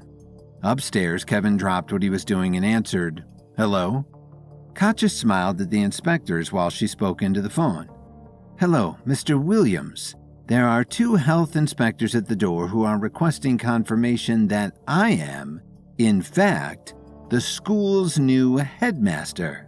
Could you tell them for me, please?" Kevin trusted Katja enough not to question her plan. When she handed her phone to the health inspectors, Kevin said, "Hello, this is Kevin Williams. Yes, it's true. I've just appointed Katja Rafferty as the school's headmaster." One of the health inspectors raised an eyebrow. How do we know you're really Kevin Williams? Kevin groaned. "Okay, hold on. I'll be down in just a moment." As Kevin hung up the phone, Olivia squealed with joy. "Kevin, I found the safety equipment. That bozo Vincent thought he could hide it in the broom closet." Kevin smiled. "Great. Start putting everything back in its place as fast as you can. I have to run down and help Katja real quick." As Kevin dashed toward the door, Mason slapped a countertop and said, "Counters are clean, Kevin. What should I do next?" Kevin chuckled. "Well, since you just slapped it, that counter will need to be cleaned again. After that, you can start mopping the floors." Mason sighed as Kevin ran out the door. "Why do I feel like Cinderella all of a sudden?" Kevin rushed to the administration office as fast as he could. When he stepped inside, the health inspectors turned away from Katja, who was keeping them busy with small talk. "Hello," Kevin said. "I'm Kevin Williams, and yes, I just appointed Katja as our new headmaster yesterday." The inspectors were still skeptical. "You're Kevin Williams? You aren't exactly dressed the way I'd expect you to look." Kevin sighed as he pulled out his wallet and showed them his ID. "Everyone says that. Here, see for yourself." When they saw his ID, the health inspectors finally bought the story. "Well, okay then. Thank you, Mr. Williams. We'll proceed with Katja then." Kevin nodded. "Great. She's an excellent addition to the school. Very professional. Now, if you'll excuse me, I have to get back to a student I was tutoring." When Kevin turned around and dashed down the hall, the health inspectors looked surprised by his urgency. Katja cleared her throat to get their attention. "Mr. Williams' time is very valuable, which is why he prefers to run between his appointments." Well, anyways, we received a complaint about unsuitable working conditions in your campus lab. Will you escort us there, please?" Katja fired back immediately. "I'm afraid there's a class being taught in there at the moment. Can you wait until it's finished?" One of the inspectors shook his head. "Our inspection takes priority over the class, Mrs. Rafferty. The students can step aside. We won't be long." Katja crossed her arms. "Actually, I've read the fine print and am very familiar with the limits of your control. According to Section C, Clause 47, Students are entitled to 15 minutes to clear the area and collect their things should an inspector arrive during class. The other inspector made a note on her clipboard. That is true, technically, but we've never had anyone actually request the 15 minutes. That's rather suspicious, don't you think? Katja shook her head. Suspicious? Not at all. I just want to respect the student's time. The inspector sighed and set a timer on his phone. Fine, we'll wait. Meanwhile, upstairs in the lab, Olivia was returning all the safety equipment to their proper places, and Kevin was still pulling illegal ingredients out of the supply closet. The bag he was tossing them into was beginning to fill up. Gosh, I'm finding so many illegal ingredients in here to be enough for a lifetime prison sentence if the inspectors found them. Vincent must have spent a fortune. Mason plugged his nose and turned on a fan. God, it smells awful in here. Kevin chuckled. That's the pickled mole root. It's one of the smelliest herbs in the world. Mason was curious. What's it illegal for? With a large enough dose, it becomes a potent hallucinogen, Kevin answered. It was banned by the FDA in 1971. Mason shuddered. Yuck. I wouldn't put that stuff in my mouth for anything. Just then, Olivia returned the last piece of safety equipment and set her attention on the refining furnaces. Kevin, the furnaces are scrambled to hell. I'm going to reboot them to their factory settings. Downstairs in the administration office, the inspector's timer went off. All right, there's your 15 minutes. Now show us the way to the lab. Katja hesitated. Why don't we start with the cafeteria? It's along the way and you have to inspect there too, don't you? The inspector shook his head. They'll send another crew for the cafeteria. We are lab inspectors. Now please, I have to insist, show us the way to the lab or we'll find it ourselves. Katja quickly diffused the tension. No, there's no need for that. Follow me. I'll show you the way. For a few minutes, Katja walked in circles around the campus, but eventually the inspectors grew wise. Wait a second. We already passed this classroom. Are you leading us in circles, Miss Rafferty? No, of course not. I just seem to have gotten a bit lost. I'm sorry. It is my first day on the job, after all. There was a campus map on the wall next to them, which the inspectors walked up to and studied. The lab is down the hall and up the stairs. We're going with or without you, Miss Rafferty. At the same time, Kevin had finally gathered up the last of the illegal ingredients. He tied up the bag and handed it to Mason. Mason, there's a dumpster in the back. Get downstairs and dump this bag as fast as you can. Just then, Kevin's phone started to ring. It was Katja, which could only mean one thing. The inspectors were on their way. Kevin hurried to open a window and said, Scratch that, Mason. The inspectors are on their way. There's no way for you to get downstairs without running into them. I need you to go out the window. The lab's second-story window connected to the roof of the first floor. Mason looked out but didn't see anywhere to go. How am I supposed to get down? Jump? Kevin shook his head. There's a drain pipe on the other side of the building you can climb down. It leads straight to the dumpster. Please, Mason, I'm counting on you. Mason took a deep breath and climbed out of the window with the bag of illegal ingredients. Boy, I haven't had this much fun since we were attacked by velociraptors in the epic clash. Kevin smiled before looking back at Olivia. How are those furnaces coming along? They're almost done rebooting, Olivia said. They'll be finished in 3, 2... Just then, the door swung open and the inspector stepped into the lab. Ah, Mr. Williams, how nice to see you again. I hope you don't mind if we get our inspection started. Kevin cleared his throat and looked around for any imperfections. The lab was spotless, but he couldn't be sure if he found every illegal ingredient in the supply closet. Now all he could do was hope. Go right ahead, inspectors. My school has nothing to hide. With the inspectors on their way, Kevin had to act fast to stop his school from getting shut down. While he, Mason, and Olivia worked to clean up the lab, Katja disguised herself as the school's headmaster and held the inspectors back. Eventually, though, she couldn't hold them back any longer, and the inspector stepped into the lab. The lab itself was spotless, but Kevin wasn't sure if he'd removed all the illegal ingredients from the supply closet. The first thing the inspectors checked were the refining furnaces. Set back to their factory settings, they were perfectly calibrated. Well, your furnaces seem to be working just fine. Kevin felt relieved as they made little marks on their clipboards. I think you'll find everything to be in perfect working condition. The Williams Academy sets a very high standard on lab safety and cleanliness. Yes, it appears so. As one of the inspectors walked over to the furnace, he ran his finger along the counter to check for dust. When he looked at his finger, it was perfectly clean.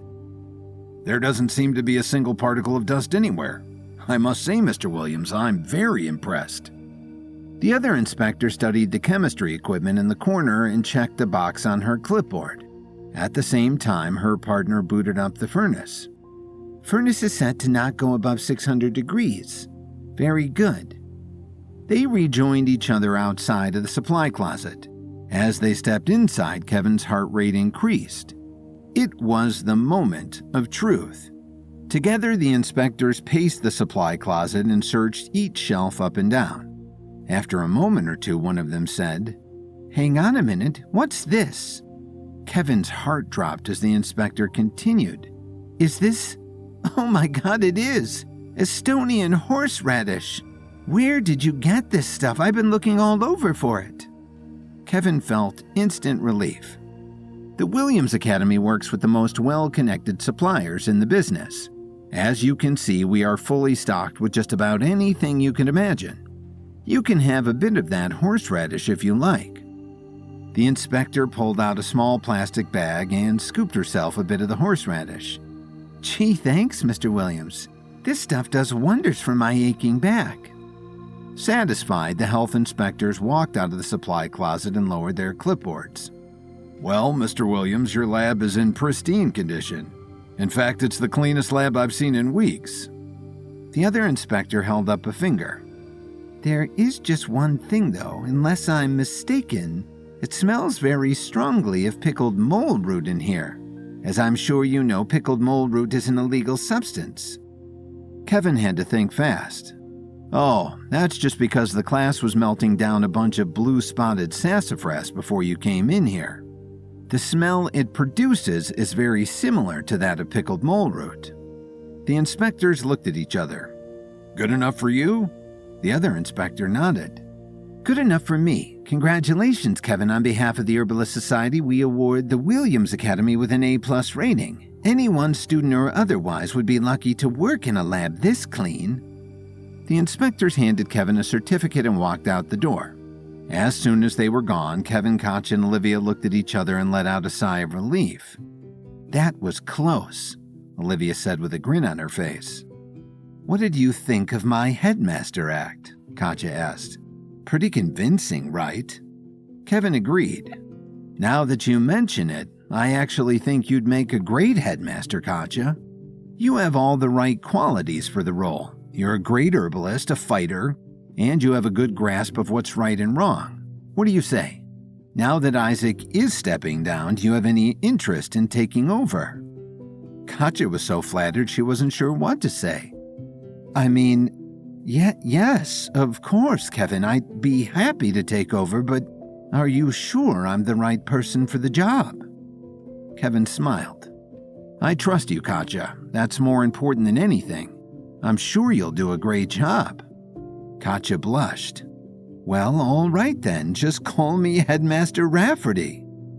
Just then, Mason ran in and collapsed on a table. He was completely out of breath. "Did you pass the test?" he asked. Kevin nodded. "Couldn't have done it without you, buddy. Thanks for getting that garbage out of here." Mason flashed him a thumbs up. "No problem. So what now? Are you going to head back to Chicago?" Kevin checked the time. "It's getting a little late, so I think I'll stay with Tyler Dawn for one more night. Do you guys want to come back with me and watch a movie or something?" Katja decided to hang back and get more familiar with the school, but Mason and Olivia went with Kevin. Mason was eager to spend as much time with Olivia as possible. On their way back to Tyler's mansion, Kevin pulled out his cell phone and called Vincent Reeves. "Hi, Vincent," he said. "I want you to know that we just passed the health inspection with flying colors. And if you ever go near my school again, I'll make it so that your prosthetic hand is the least of your troubles." Kevin hung up the phone before Vincent could answer. Instead, he cursed under his breath and dialed Donald Murphy's number. "Hello, Donald. I'm afraid I have some bad news." Donald pieced things together immediately. "They passed the inspection, didn't they? God, it's just impossible to get one over on this guy." He pounded his fist in frustration. "I'm sorry," Vincent said. "I did all I could." Just then, Donald received another call. When he hung up on Vincent and answered, the mysterious voice of the person who kidnapped his grandson spoke on the other end. "Hello, Donald. How are things going? Have you sabotaged the school yet?" Donald took a deep breath. He didn't know it, but the mysterious voice belonged to Brett Stewart, the leader of the Myriads. "No, I'm sorry. We tried to tamper with the lab before an inspection, but it didn't work. They bested us again." Brett gritted his teeth in frustration. "That's it. I've had enough of this. I'm done playing nice with your grandson. I can't take him anymore. He's insufferable." Donald began to beg. "No, please, don't hurt my grandson. I'll pay you whatever you want, just leave him alone." "Oh, I'll leave him alone, all right." Brett hung up the phone and went down to the room where Carson was being kept. When he swung the door open, he pointed at Carson and said, "You're coming with me, kid." After forcing Carson into his car, Brett drove him all the way to the outskirts of D.C. "Are you taking me home?" Carson asked. Brett shook his head. "Not exactly. Here, take this pill." When Brett handed him a little white pill, Carson studied it closely. "What is this?" "Just take it," Brett snapped. "No, not until you tell me what it is." Brett frowned and let out a growl. "Fine. Let me put it to you this way. In 5 seconds, I'm going to push you out of this car. If you take the pill, you won't feel a thing. If you don't, it's going to hurt. Which'll it be?" Carson started to panic. "Wait, what do you mean you're going to push me out of the car?" Brett unlocked the doors. "I mean it. Are you ready? 5, 4, 3, 2... Oh my God!" Carson quickly swallowed the pill before Brett opened the door and pushed him out. A car going the other way skidded and honked to avoid him. The tumble wasn't painful at all, even though Carson was covered in scratches and bruises. As Carson stood up, he began to forget how he got where he was. In reality, Brett had given him a mind erasure pill. He aimlessly wandered down the country road until he saw a sign that said D.C. was only 10 miles away. "I better get home," Carson thought to himself. That night, Donald sat in his living room, desperately trying to think of another way to sabotage Kevin's school. "Fine," he thought. "I was hoping to avoid it, but I have to put other people at risk to save Carson, so be it. I'll blow up the school." Just then, there was a knock on the door and Donald sprang up to answer it. "Just a minute." He opened a drawer and picked up a pistol, worried that the kidnapper was coming after him next. When Donald opened the door, he dropped the pistol immediately. It was Carson. Donald wrapped his arms around him and started to cry.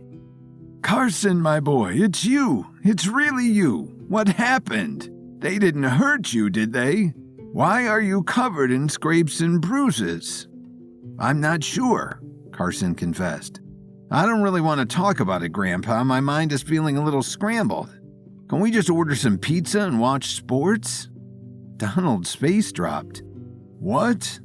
Carson, please, you have to tell me what happened. Who kidnapped you?" Carson shrugged his shoulders. Kidnapped? I wasn't kidnapped.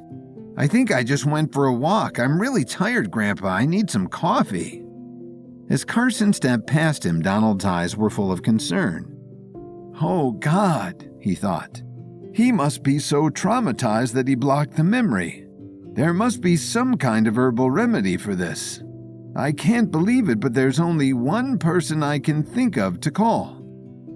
Donald took out his phone and dialed Kevin Williams' number. Once Kevin and his allies cleaned up the mess left by Vincent Reeves, the Williams Academy passed the health inspection with flying colors. With his third attempt to sabotage the school ending in failure, Donald had no choice but to call his grandson's kidnapper Brett Stewart and confess that Kevin had stopped them yet again. Fed up with the situation, Brett gave Donald's grandson Carson a memory erasure pill and dumped him by the side of the road. By the time Carson made it home, he was delirious, and thus Donald, out of options, called Kevin for help. When Kevin received Donald's call, he was on the way to the airport with Olivia. Hello? Kevin, it's Donald Murphy. I heard you were in town and was wondering if you might be able to help do me a favor while you're here. Kevin looked frustrated. There's never a shortage of people asking me for favors, is there? He thought, before he responded to Donald. I'm actually on my way to the airport, Donald. How important is it? Donald let out a heavy sigh. Trust me, Kevin. I know how valuable your time is. I wouldn't have called unless it was urgent. It's my grandson, Carson. He was missing for days, and then just a few hours ago he wandered home, but he isn't acting the same. He seems confused and scatterbrained. Is there any way you could please come take a look at him? Kevin scratched his chin and thought, interesting. Give me just a second, Donald. Kevin put his phone on mute and looked up at Olivia. I've got an old associate on the line who needs a favor from me. It might be worth looking into so that I could cash in on a favor later on down the road. Do you have time to come with me, or should we drop you off at the airport first? Olivia nodded. I've got time. Who's the acquaintance? Donald Murphy. Kevin took his phone off of mute and said, Sure thing, Donald. What's your address? I'll have my driver take us over there immediately. When Kevin's car pulled up outside the house, Donald was there to let them inside. He shook Kevin's hand as he stepped out of the car. Thank you so much for coming, Kevin. I really owe you one. Well, Kevin said, I can't think of anything you can do for me now, but I'm sure there'll be some way you can repay me later. Donald nodded. Of course, just say the word and I'll do what I can to help. Carson is in the living room. Please, follow me inside.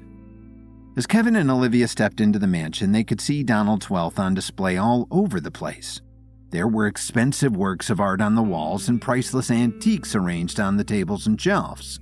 If there were more time, Kevin would have enjoyed using his expert eye for antiques to evaluate the collection of Donald Murphy. But other matters were more urgent. When they got into the living room, they saw Carson relaxing on the sofa, playing video games. Kevin and Olivia hung back as Donald took a seat next to Carson. Carson, can you please pause the game for a moment? Carson didn't take his eyes off the game. I can't pause it, Grandpa. It's an online match. Donald reached for the remote and turned off the TV. Afterward, Carson looked at his grandfather like he had just stabbed him in the back. Hey, what are you doing?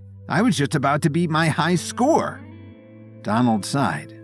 Carson, I need you to focus. This is Kevin Williams. He's an expert herbalist, and I want him to take a look at you, all right? Carson groaned. I already told you, Grandpa, I don't need my head examined. I'm fine. Kevin took a step forward and asked, What seems to be the problem with him, Donald? Donald cleared his throat. Well, a few days ago he was kidnapped and held hostage by a stranger. Then as I was collecting the ransom, he just turned up on the doorstep without a clue about what had happened to him. I think he's repressing the memories because it was all too traumatic for him, but I have to know who his kidnapper was. Is there anything that you can do, Kevin? Kevin looked at Carson and studied his face. So you have no memory of being kidnapped, Carson? Carson shook his head. I have no idea what he's talking about. I admit that the last few days are a bit of a blur, but I think I'd remember if I was kidnapped. I was probably just out with my friends or something. Kevin noticed that Carson was covered in scrapes and bruises. How do you account for the scrapes and bruises then? He asked. Carson shrugged. We probably just got a little bit rowdy after too many drinks. That would explain the memory loss too, I guess. Donald clenched his fists. No, it's not just a bad hangover, Carson. I received calls from a mysterious voice saying they were keeping you as a prisoner. Please, my boy, you have to remember so that we can bring this person to justice. Carson opened his mouth to respond, but Kevin broke in. It's simple, Donald. If he really was kidnapped, he's either repressed the memories, like you said, or perhaps the kidnapper gave him a memory erasure pill before letting him go. That could also explain it. There's only one way to find out. Kevin reached into his satchel and took out a little blue pill. This is a truth serum pill. If the memories are just being repressed, this ought to make them pour out like water from a faucet. Carson looked apprehensive. Yeah, sorry, but I'm not exactly comfortable with the idea of you guys swimming around in the deep, dark depths of my personal unconscious. Trust me, I'm trying to spare you guys just as much as myself. Donald gently grabbed Carson's shoulder. Please, Carson, I have to know. I swear we won't ask you about anything other than the kidnapping. Carson sighed. You promise? Donald nodded. I promise. Okay, Carson said. If it'll get everyone off my back, then let's just give this truth serum a whirl. After Donald fetched a glass of water, Kevin handed Carson the pill and he swallowed it. How long does this thing take to kick in? Not long at all, Kevin answered. Let's give it a shot. Carson, do you remember being kidnapped? Carson shook his head. Nope. I told you I was telling the truth. What's the last thing you remember after blacking out? Kevin asked. Carson thought back. I woke up on a dirt road a few miles outside the city. I figured I must have wandered out there after a few too many beers. Donald knew there had to be more.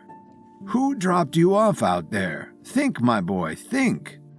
Carson was beginning to get agitated.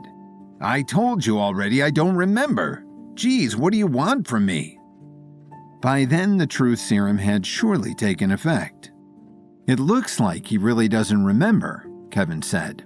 He must have been given a mind erasure pill. It's the only explanation, Donald. Donald punched one of the sofa cushions. So you're telling me there's no way to identify the kidnapper? Isn't there something you can do to bring his memory back, Kevin? Kevin shook his head. Memories are easy to destroy, but impossible to replace. The problem of bringing someone's memory back is something herbalists have been trying to solve for hundreds of years. But so far, no one's cracked the code. I'll see what I can do, Donald, but I wouldn't hold your breath. Donald tried to swallow his anger and act professional. Thanks for trying, Kevin. I may not know who did it, but at least I know for sure that he was given a mind erasure pill. One of these days I'm going to find the person who did this and erase more than just his mind.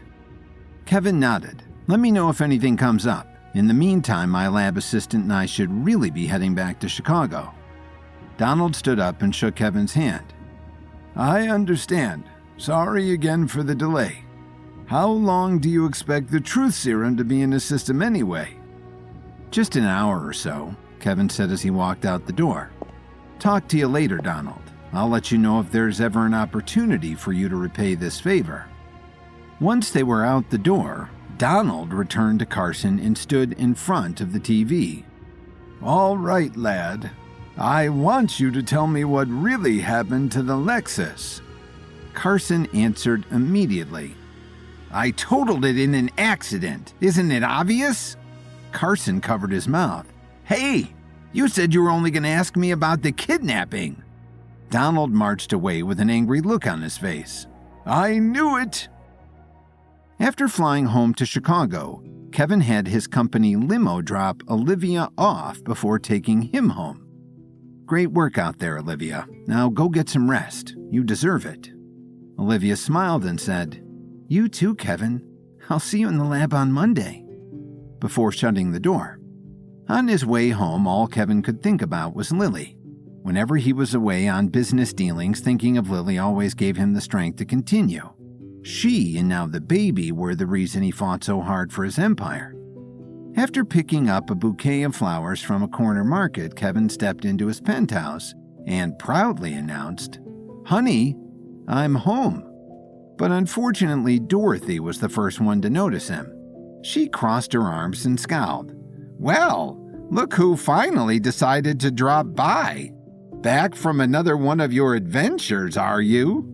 I hope it was worth all that time you spent away from your family."